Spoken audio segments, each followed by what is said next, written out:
Hi, this is Wesley. This is Ka'shenia. And we would like to welcome you to The Underground Geek Shack. Not video game edition. Unfortunately, not the video game edition. For those of you who don't know, and hopefully we'll be starting it soon, we've actually started doing gameplay videos. Yeah. We've done at least 2 sessions so far. Yeah. Would you like to tell them what game we're playing? We are playing Demon Slayer, the Hinokami Chronicles. Even though this game has already been out for a while and you're surprised, like, hey, why aren't they doing a newer game? Well, we found Demon Slayer a little bit more fitting. Especially to what we're doing, but we are planning on doing a lot more games later on in the future. Definitely. But we're still working out the kinks for the audio and everything. Listen, there's a lot we have to work out. Tanjiro's personality, I don't know what is happening. He has a split personality when it's the two of us. We have a different way of controlling Tanjiro. But enough about that, because this isn't the video game edition. No. Hey, Wesley. Hi. Do you want to know something? What would I like to know? Wesley, you are standing very, very tall right now. Even though you're really, really tiny. Don't underestimate me! So, for today's episode, we're talking about an anime that I think probably doesn't get covered enough. I think it's like a hidden gem, probably? Almost.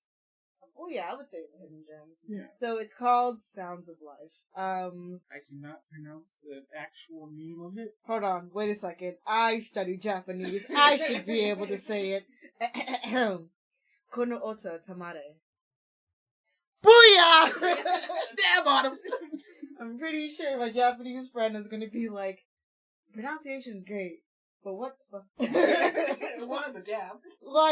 Why did you dab? Alright. But no, seriously, we are talking about Sounds of Life. This is split into... It's weird, because it says it's split into 2 seasons. It is. Even though it feels... I'm not gonna lie. You go through season 1, you don't feel satisfied, so you have to go into season 2. I'll specifically talk about that. So our experience with it is, I've only seen season 1. I've watched both season 1 and season 2. Right now I'm going back through season 2. Yeah, and so far, so this is an anime that came out in 2019, and so far there's only 2 seasons of it. Apparently, Wesley's told me that there has been rumored a season 3 supposedly coming out, but we don't know. Have no clue when it's coming out. We don't know when it will. I also want to try and read the manga for it too. Now I gotta, oh no, I'm going back to my manga all over again. First it was Madoka Box, I'm going on a rant here. First it was Madoka Box, now it's Sounds of Life. Oh, I got my work cut out for me this time. But you know, I could see it. So, we're gonna go over the general synopsis of this, not this game, of this anime first, and then I'm going to talk about my personal experience, and Wesley will talk about his personal experience. Seeing as how he's actually seen seasons 1 and 2. I've started episode 1 of season 2, but that's because it's something that I'll talk about later. So, I almost said Madoka Box. Darn it, Wesley. I'm sorry. You haven't watched Madoka Box. That one's hard to find. But for Sounds of Life, about the koto. For those of you who don't know, the koto is a stringed instrument that's a traditional instrument in Japanese culture. I don't know any good examples of it in any other anime. Think of a guitar. Yeah, I was about to say, think of it like a guitar. But we have a guitar in the studio, but that's a lot of work for us to. Yeah, that's a lot. But it is a stringed instrument. It's a very large instrument. This is in no way a hand instrument. You literally have to sit on the floor. Yes. Traditionally, you have to sit on the floor, like on a pillow or something, and it's being held up on like wooden blocks. Yeah. And it's long, like extremely long. What is it, like finger? Yeah. You know how use guitar picks? These are koto picks, but they are like wrapped around your finger almost. So it's very interesting. Oh yeah. Like when I was watching this, so I don't know if you guys know this, but me and Wesley were both in band when we were in middle school. Well, I was in band middle school and high school. Now you can continue middle school and high school. Okay, I just wanted to double check. But none of us. I had to think about it. I was like, wait a minute. Yep, it was middle school and high school. But I don't know if either of us has really messed. Well, I've messed with string instruments. I've tried the guitar when I was younger. My father bought me a guitar, and I tried teaching myself the violin. So I have some experience with stringed instruments. A little bit of the guitar, not a. I only just like touching the strings. That's about it. I've never played the violin. I know the notes to play for the violin. Because playing on the clarinet, So I play the flute, a little bit of the piccolo, but mostly the flute. I've only played the clarinet. Only the clarinet. But the funny thing is, I know how to play the clarinet, but then I also, composition-wise, I've been able to play just clarinet pieces, saxophone pieces, and violin pieces all on the clarinet. I'm sorry. This is a very, orchestral type of thing. Me and him did a lot of composing because we're nerds and we really like anime and video game openings. Yeah. But that's besides the point. Trying to play Kingdom Hearts from memory. I need to relearn. I need to do it again. But so we both have some experience with instruments, musical backgrounds. So seeing this anime was actually was an actual treat to me because it's watching the growth of people who's never played the koto learning how to play the koto for the first time. It kind of reminded me of how it was when I was learning the flute. Yeah. And I'm pretty sure, would you say it was probably the same? Yeah, definitely. Learning the clarinet for the first time was rough. Because back in middle school, we actually had to audition to learn how to play the actual instrument. Okay. And first I wanted to play the flute because one of my friends knew how to play the flute. This is way before I met you. Yeah. And then one of my other friends was like, "No, play the trombone," because he knows how to play the trombone. And so went into the music room, and I'm sorry for this rant, but it's something I gotta say. But I went to play my band director at the time. She was like, "All right, what do you want to audition for?" I was like, "Let me try the flute."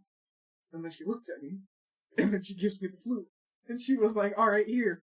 And then she's like, the bad thing was I already knew how to whistle. It's not my fault. My dad taught me how to whistle. Oh my goodness. And so I started trying to play the flute. I kept whistling in between. And she goes, "Nope." And then she goes, "Here, try the trombone." Couldn't make anything out of the trombone. Couldn't make any sound, any buzz out of the mouthpiece or anything. And then she was like, "Before you leave, I want you to try something." And I was like, "All right." And then, she puts the clarinet together and she just holds it out. She goes, "Here, try this." And I was like, "What in the world is this?" And she goes, "Just blow into the mouthpiece and see what happens." And so, I blow into the mouthpiece and everything. And then all I hear, because she's the one that's fingering all the notes.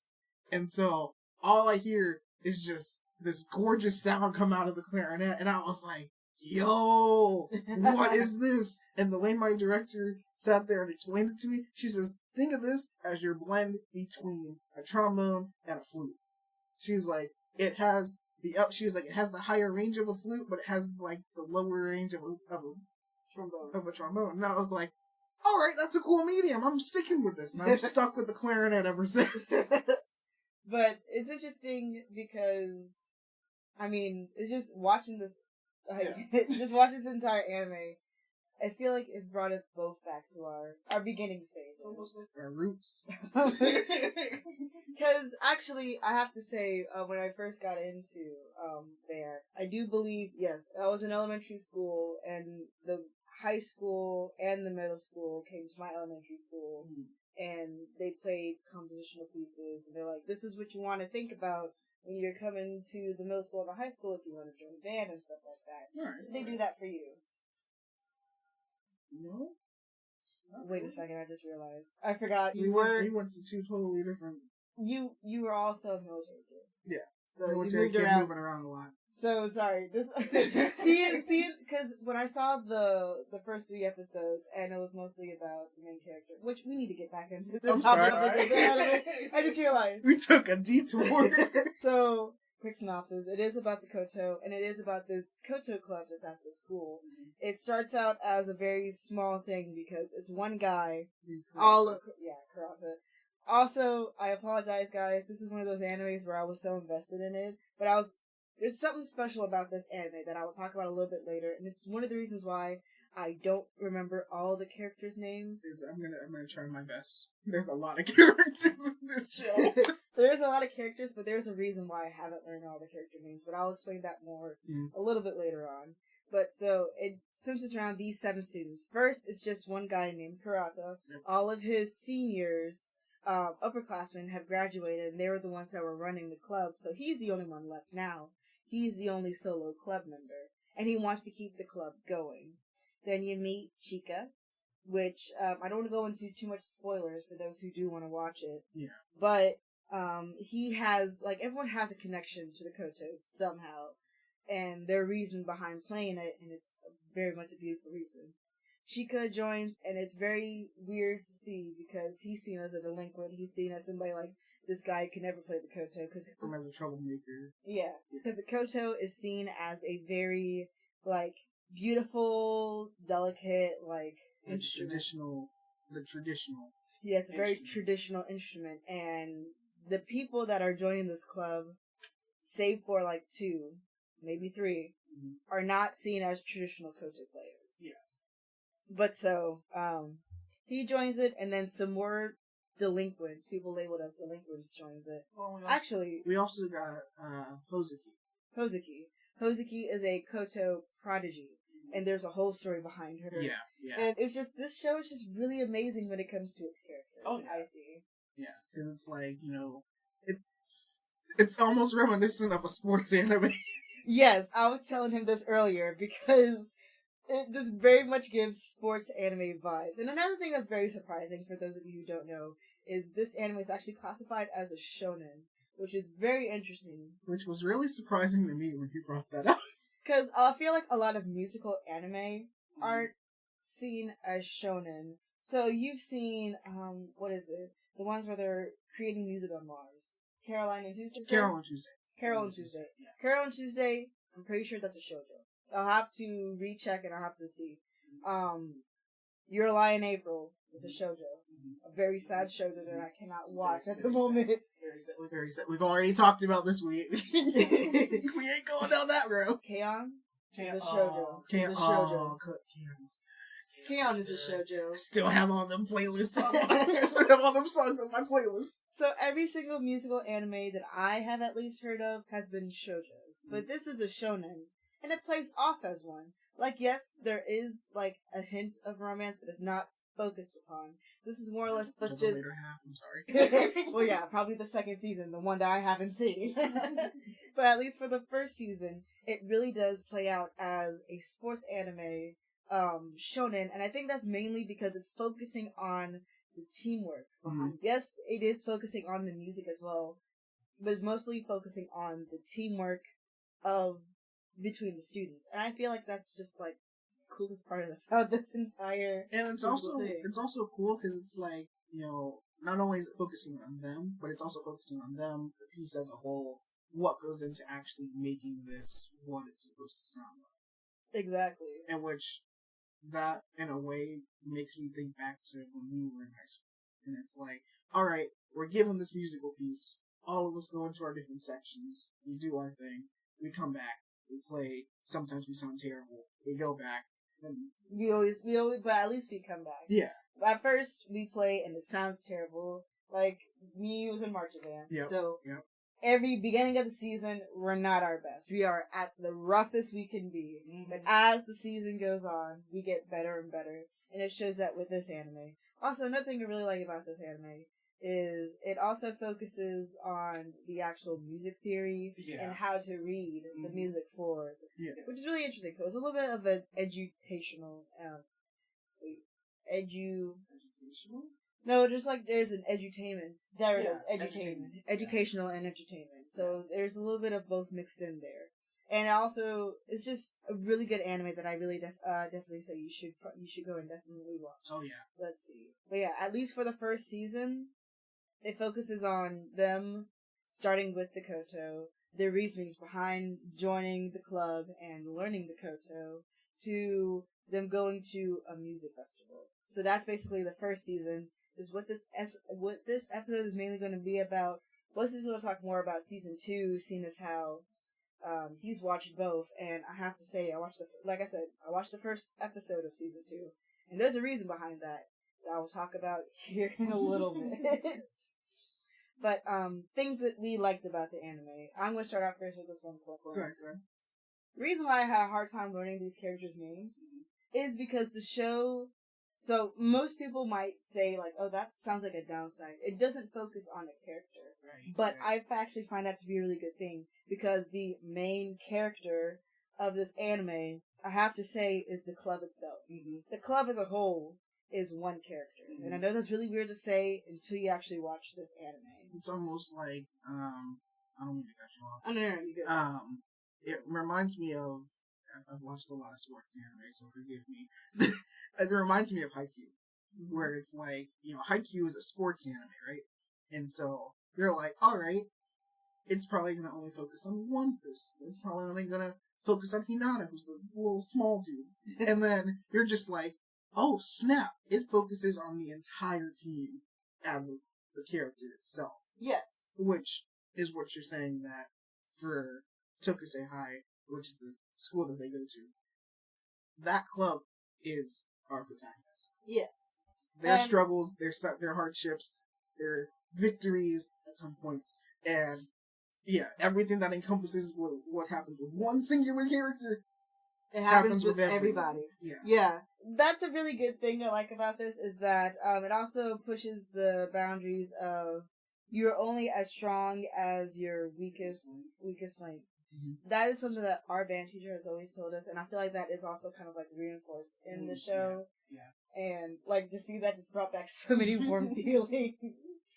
It's such a good feeling. I will say I like the visuals that they used within the show. Yes. The visuals. Explain the visuals. So, oh god, how do I do this? So when think about it. So when Hozuki first comes in, right? Mm. And Hozuki comes in, and so she plays the koto for the first time. The first sound that she makes, just by plucking one string, resonates with everyone in that room. Yes. And you're just like, by me sitting there, I'm like, what the heck am I feeling? I'm like, I'm not even in the room. And yet I feel something. And it's like, her just, like, if she's just playing a song, it's whether it feels like, oh snap, you're like sinking in water. Or if it's just like, hey, it reminds me of the wind, and the wind just starts taking effect, you're like, what is going on? Or towards the end when, at the school, Mirio was playing the song about the 4 seasons. The 4 seasons. And the characters could feel the actual seasons from the song. Mm-hmm. Like, that was a very, what I would say, a very beautiful representation of what music should feel like. Right. Because I think we can both say from experience, when we listen to music, there is a feeling behind it. It's not just a song. There is a story behind it. There is always a story behind anything that you listen to. And much like how Hozuki, or as Hiro likes to call her, Hosey. Yeah. Hosey! We call each other nicknames now! But when Hozuki plays it, she says that it is an extension of you. Yeah. I can't exactly remember, but basically what she was saying was, you play how you feel. Yeah. And basically, like, you play how you feel, you basically give your emotions to the instrument, so then your instrument can amplify those emotions to the audience. Mm-hmm. Which, I also like the way how they describe what the koto is. Yes. How they said that it's basically, the koto represents a dragon. Yes. And that the dragon basically can connect Earth with the heavenly realms. Yeah. And I was like, alright, that's an interesting, and it's interesting because it ties in the fact between Hozuki and Chief. Yes. So. Oh my god, this is just a really great anime when it comes to theming wise. Like, everything about this anime is very much thematical. Yeah. I feel like. I'll talk about the downsides here shortly, but as for my positives, their characterizations are good. Like, even the club's advisor. Oh, Mr. Takanami. He might be separate from the club, but he still feel there's a certain story beat that's played upon towards the end of the first season that starts connecting them to the club. Mm-hmm. And the fact of, like, he may seem harsh, like, he seems really harsh in the first season. Yes. But then it's like, the one thing he always says is, I only speak what's on my mind. Yes. It's not like, oh, I'm just telling you this because you need to hear it. No, if I say something that's on my mind, it's something that you need to hear. Mm-hmm. You know? And I'm like, huh. And then in a way that almost made me think back to our band director. Yeah. It's not like she always said, hey, this is da da da da da da. It's not like she's like, okay, look, this is what you need to hear versus what you want to hear. Yes. You know, she's like, all right, here are the cold hard facts. You need to get better. You need to do this. You need to do that. Improve.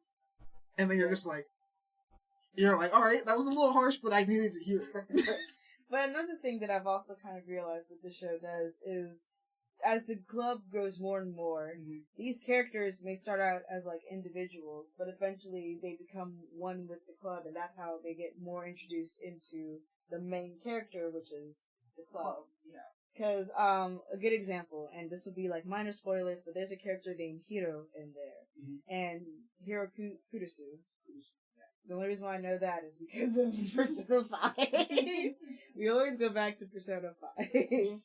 But, so with Hiro Kurusu, she starts out with almost, there's no real antagonist to this show except for everyone's doubts towards, oh, okay, that's another point that I just thought of. Right. But no, so, she starts out as an antagonist because she only joined the club because she wanted to sow in deceit and have everybody fall apart. Yeah. That, of course, fails. It fails spectacularly, and everyone just grows closer. Eventually, she also becomes one with it, because then she realizes that this is something that she is missing. Yeah. It's just, this club is just, this show is just so good because there's no one main protagonist and not one main antagonist. And we also got to bring up the fact that about Hozuki, too. Because, you know, since I'm tying it back to Hiro. Yeah. And, you know, so she's like, oh, you know, maybe you'll change your tune after you hear something about Hozuki. Turns out Hozuki was actually excommunicated from her family's school. Yeah. Because, like, her family school, she comes from a Grand Master of the Koto. Yeah. And, dear God, it's just the amount of story behind her. But because she does become excommunicated because of something. Even though she's still a prodigy. Yeah. Even when she first joined the club, she was her own separate character, even though she is a Koto prodigy. Yeah. She was her own character separate from the club, but then she got absorbed and became the main character of that club. So, if I have to say this, the club is the protagonist. Yeah. The antagonist is the doubt that everyone has towards this club. Yeah, that makes it very apparent. Yeah. Even, I will say, even in the second season, we're gonna start flipping here and there. But like, even, you can clearly tell in the second season that the doubt is the antagonist. Because there are moments where a character is like, oh no, I messed up. Maybe I'm not cut out for this. And then all you see is like the darkness start to like crouch in on them, and you're like, no, you need to do better. You're doing a good job. And then like there's one moment. Correct me if I'm wrong. You already watched the end of season 1. I watched the end of season 1, and I watched the very first episode of season 2. All right, so you know at the end of season 1, you know during their whole performance, and it got to a point where you see everyone, you know, racing forward toward the light, and then you see Karata still sitting in the dark, and he's like, what am I doing? He's like, I need to get back up, so if I can't stand by the decision I made. And I'm like, all right, that's good because, you know, you're the president, you are the one who made the decision to have Chica come out and still perform with you. Yes. So, kind of looks bad on you if you're the only one that's hanging back, instead of going forward and doing what you love. Yes, definitely. Oh my god. I feel like, that's such a great way to just describe this anime. Now, I know that I've been giving a lot of praise, but I wish to bring an example. This anime came out fall of 2019.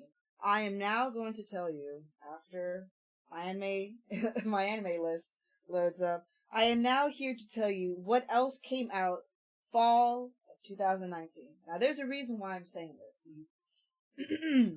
Boku no Hero Academia Season 4. Beastars. Sword Art Online Alicization. Seven Deadly Sins. I think this is the movie. Let's see. Where's some other big hitters from this season? Oh, apparently Psycho-Pass 3 came out, but I haven't seen that, so I don't know. I haven't seen that one either. There's a reason why I'm calling... so this was buried under a lot of heavy hitters. And I can kind of see why, unfortunately. Babylon, that one I've heard was pretty good. The anime about board games. Yeah. That one came out. Movies. My Hero Academia, the second movie came out during this time. World Heroes Mission. Yeah, no, it wasn't World's Mission. It was the one where they were against Seven. The guy with the seven quirks? Nine, sorry. They were going against Nine. Yeah. Heroes Rising, that was it. Or was it Two Heroes? You know what I mean? We already did an episode on it. I think it's called Two Heroes. Two Heroes, yeah. But, so, there was a reason why I had to pull up my anime list for this one. The downside to this anime is, unfortunately, the animation part. Now, as an animation major, I do spend a lot of time looking at animation, so this was one of the downsides for me, and probably one of the reasons why not a lot of people gave it much thought. It's such a good anime thematically and everything, and they do have very beautiful moments where things like the Sakuga.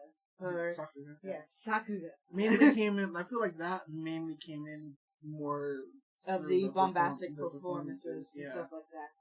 But remember, me and him had a private conversation about this when I was first watching it, and I watched this, and my initial thoughts was, oh, this is an anime that came out probably around early 2010s. Yeah, that's the feeling it gives off. It gives me that feeling of this is early 2010s. For anybody that's watched Shugochara, I don't know how some people like to pronounce it. Shugochara.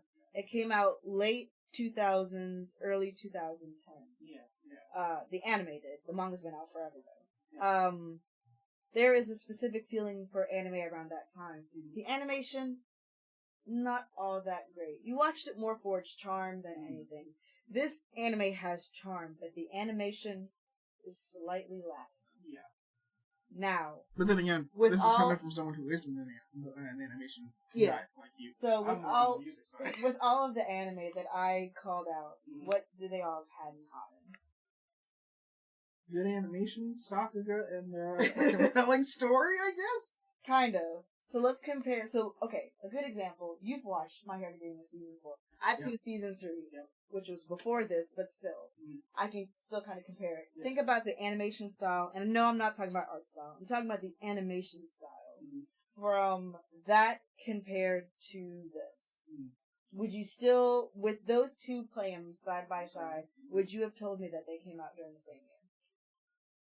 Nope, because it seems like not Slice of Life, Sound of Life came out way before My Hero did. So even if we had the side by side comparison, I still wouldn't have just been like, yeah, this one came out this year, this one came out this year. Sounds of Life looks like it would have came out way before My Hero would have came out. And I'm not saying I'm not saying that it's a bet. I don't know if that's the same way for you. No, it is. That's just like how I would, that's how I would place it. And unfortunately, that's just the only downside that I can come up with it. It's not like a bad downside. This is a really good anime, but I'm sure the reason why it fell behind was just because of the animation studio. I don't want to say anything bad about the studio. Like, the studio, they did their best. This studio is Platinum Visions. They've probably done some really good stuff. Let's see. They've done Servamp, Devil's Line. Let's see. I haven't watched that one. Some of these I've kind of heard about. Like, I've heard a little bit about Servamp. It seems like Servamp and Devil's Line is mainly the stuff that they've done. So it looks like their repertoire is mostly shonen. So I'll have to look more into this. I've seen some promotional art about Devil's Line. So they're not a big studio. It's not like what we would usually think. It's not Bones, it's not Mappa, it's not Cloverworks, it's not any of like the heavy hitters. It's more underground. Yeah, it's more underground, And even though it came out later, like, you know, it just really has that 2010s feel. Yeah. But it's still a really, really good anime. Oh yeah. And, you know, I'm just sad that this did go under the radar because of its animation style. I feel like if we, like, got the chance to actually look at it, I mean, yeah, we're doing the episode now. I feel like back then, if we had looked at it, we would have been like, yo, we might want to do an episode on this way back then. But, I mean, times have changed. Times have changed, and it just went under the radar because of, one, it did come out during a time where a lot of heavy hitters were coming out too, yeah. And it did kind of like, with anime nowadays, how it's categorized by anime seasons. Yeah. And what anime is coming out this season and stuff like that. I mean, I don't want to say it got lost because of that. It's just very unfortunate that the animation does not really match with what it is now. Yeah. And more mainstream anime. No, I got you. Like, even look at One Piece. Like, if you look at look at how it became at the beginning. Like, the animation style from this is more comparable to One Piece when it first came out. Mm-hmm. Where it's slightly choppy, but there's still some smooth movements. But you can kind of tell, like, it has that, like, early 2000s. Oh, yeah. But, you know, that's not a bad thing. Another one downside, but I see it more as, like, a marketing tactic, and they're freaking smart for doing this, is, so like I said, I've only watched season 1. Kind of gotten into season 2, not all the way though. So, season 1 ends in such a way where, he said it earlier, it's so unsatisfying. You don't get your closure! You don't. I really feel like first episode of season 2 is the closure of season 1. Yep. But it's season 2. And then it just continues on from there, and you're like, wait a minute. Because, you know, usually in season 2, it's like, season 2, episode 1, da-da-da-da-da-da. No, it goes, season 2, episode 14. And you're like, 14? Well, I mean, My Hero Academia is doing the same thing. Yeah, but, you know, at least you're able to know. But, okay, yeah, you know what? That also brings another point. I'm sorry. Because it's coming up on the fly for me. Let's think of the seasons for My Hero Academia. They ended off in points where it's very satisfying for that season, and it kind of gives you, like, okay, what to expect for next season. Yeah. The way season 1 for Koto... No, Sounds of Life. I'm not going to go with the Japanese pronunciation because I can't say it all that good either. Sounds of Life. For Sounds of Life. For Sounds of Life, when it, the way it first ended, like I said, it's very unsatisfying, and how long did it take for season 2 to come out? So, What? I guess season 2 also came out fall of 2019. Huh. So why didn't they just make this one? What? It feels like, it feels like, why not just put it all as one season then, right? Yeah. Instead of trying to split it up into two. I mean, maybe they were just like, alright, we can split it up into 2, so then you still have 13 episodes, I guess. But My Hero Academia, one season of My Hero Academia is usually 24 or 25 episodes. I don't know what the marketing team was thinking for that one. Okay, so, yeah, that's just another confusing thing for me. I'm not going to look too deeply into... Actually, I'm going to look entirely deeply into it. In your own time, though. On my own time. It's just, I don't know. I realize I'm the type of person who wants seasons to kind of make sense. My Hero Academia seasons make sense to me. Sounds of Life's seasons don't really make all that sense to me. And maybe that's just because of the type of person I am. Even though we are really, really tiny. Even though we're really, really tiny. Because, like, I guess now I'm just gonna jump straight into season 2. Okay, yes, right. Do that. Like we said, season 2 picks up where season 1 left off. And then, immediately, like, you just jump straight into season 2, you're like... It replays a little bit of the... Like, I'll tell it from my point of view. It replays a little bit of the performance at the end of season 1, and then you finally get the reactions of everybody. Yeah. So continue. And then, you know, we leave the concert hall and everything, and then that's where Suzu, his name is Takanari, but I'm calling him Suzu, he straight up says, you guys weren't expected to win. You guys did terrible in the first half. You guys did a lot better job in the second half. I didn't expect one of your teammates to, carry you through, but this just means you guys can get better. And when he said that, like, it hit me like a brick, because I was like, oh snap, this reminds me of when we were in marching band. Yeah. Because when we were in marching band, we did a performance, and we thought we placed, we didn't, hearts were broken. Yes. And then we were just like, alright, we didn't do good. And then it didn't help the fact that we had to rewatch that same performance, too. Oh, no. And then we were like, alright, we now know what to do. We now know how to improve. And then then that following year, we did better. And we actually placed getting number 1. But so, my question is, for season 2... Oh yeah, season 2, we actually get more characters introduced. So we still have the people that we met before. Mm-hmm. So, we got the all-girl school, we got Mario. There's a lot of drama that goes on in Mario. Oh, God. But then we get reintroduced back to the Hozuki school. And, turns out that there's you have the Grandmaster who is Hozuki's mom. And then Hozuki's mom now has an apprentice. And it turns out to be the granddaughter of this other chick. And her name is Akira. Or as the grandmother says, Akira. Well, that's more Japanese I pronunciation. know. It was just... I don't know, my mind is flipping between two. I like saying Akira, and then my mind is like, you fool! It's Akira! And then I'm like, wait a minute, Akira? Kurisu? What? Is this Persona? No, it's not. I made that connection the second time through, and I'm like, it's Persona all over again. Where's Ryuji? But where does season 2 end? Season 2 actually ends on a good note. Okay. Because with season 2, you actually get, hey, we're going to do this performance, but then it's like, not only are we doing this performance, we're bringing the Grandmaster to listen to the performance, because she doesn't want to listen to it. She's like, that's my daughter, but I have no right to listen to her performance. And then, Akira's grandmother is just slandering the club, and she's like, yeah, that club is nothing but a bunch of delinquents. They don't actually know how to play the koto. We need to destroy them. And then you're just like, lady, what's your damage? Like, what's going on here? And then, Akira, she's like, you know what? Enough of this.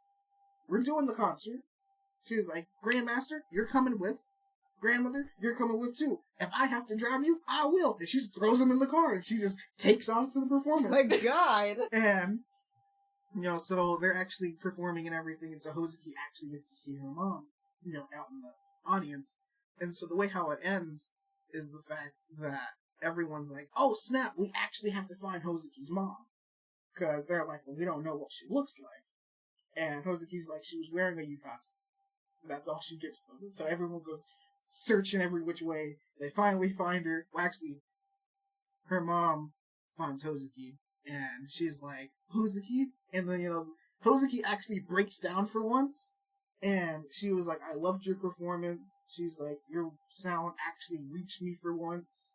And she was like, I'm sorry. I never should have treated you the way I did. I never should have disowned you. And everything. And I'm like, alright. And, like, everyone's just happy. They're like, alright, cool. And then, but the thing is that the all-girls school, they're like, they're like, yeah, we're going to nationals. We're number 1. But when they don't place, and they realize that it's, their school, not the all-girls school, but the culture club that we're following. Yeah. When they place the all-girls school, the one girl that likes Hozuki so much, she goes, and she's asked the club, she's like, hey, you better win at nationals. Okay, so she's like, we're going off into the nationals, I see. And so she's like, hey, you better win nationals. You're the ones that are representing Japan. Okay. And so they're like, oh yeah, you bet we will. Because they're like, yeah, we are the ones who are representing everyone who was here today. Okay. And I'm like, alright, that's a good way to end it. Alright, cool. Okay, so this does lead off to, like, there should be a season 3. There should be a season 3. Alright, cool. There's a lot of drama that happens, and, like, Hozuki has feelings for, supposedly, Hozuki has feelings for Chief. That's always been there. That has always been there. And then you got Kurisu, who has feelings for Kurasa. I see that too. She's like, there's the one moment where, like, she has feelings for him, and she's like, alright. And then Kurasu's like, hey, are you feeling okay? And then she just backs up to the wall, and she goes, yep, everything's hunky-dory, let's get to practice. And I'm like, so he's like, okay. And then, she's asking Kurasa, during the school festival, and she's like, hey, do you like the previous club president? The one who... Wait, no, let's not go too deep into this. I only want to say this one part, though. Okay. Because, he's, talking to, Kurisu, and he's like, well, yeah, but it's more of, like, admiration. I don't actually have, like... It's more admiration than relationship, than romantic. And Kurisu just hits her head on the pole, and she's like... Because, like, she just looks at him, and then she just smiles, and then she goes, okay. And then... She looks at the pole and she just hits her head on the pole, and then she goes, look, brain, we talked about this. Keep your feelings in check. And you just see Karate goes, are you alright? Oh my god. What the heck? You have feelings for someone, but you're just like, we talked about, you're over here talking to your brain. We got feelings, brain. Oh my god. So, okay. I'm definitely gonna have to watch season 2 on my own time to really, like, see how it all goes. Yeah. So before we end off, because it is coming close to that time, because I did take up a lot of time, unfortunately, I want to end this off on a more funnier note. So, I'm gonna say what was on my mind the entire time I was watching this anime, and you can say something similar to it, or you'd be like, yep, you know what? I felt that. So the entire time I was watching this anime, my one thought was, Sounds of Life, what's your damage? Right? It's like every character, you're like, alright, what's your damage? You sit there and see Suzu, what's your damage, like, dude? every person that's connected to the club in some way, I don't know why, every single person, it doesn't have to be to our Koto club, it can be to anybody else's Koto club. The one dude over here on the ground, he's like, I'm listening to the wind. Like me. Right now, I only know him from season 1 going into season 2 at the very beginning. My one thought only of him is, what's your damage, kid? Like, that is forever my thoughts with every person playing the Koto. Maybe the Koto just brings about depressed people. I don't know. Maybe it's just like, the Koto is this possessed instrument. So it's just kind of like, I am going to find the most broken people and make them feel better. The Koto is literally a fairy. The next time we have an arc, it's just going to be like, what you doing? You're trying to play the Koto. I'm like, now that is going to be the singular freaking sign that you are a broken man. Next time you walk into the studio, me. I'm like, oh, well, yep.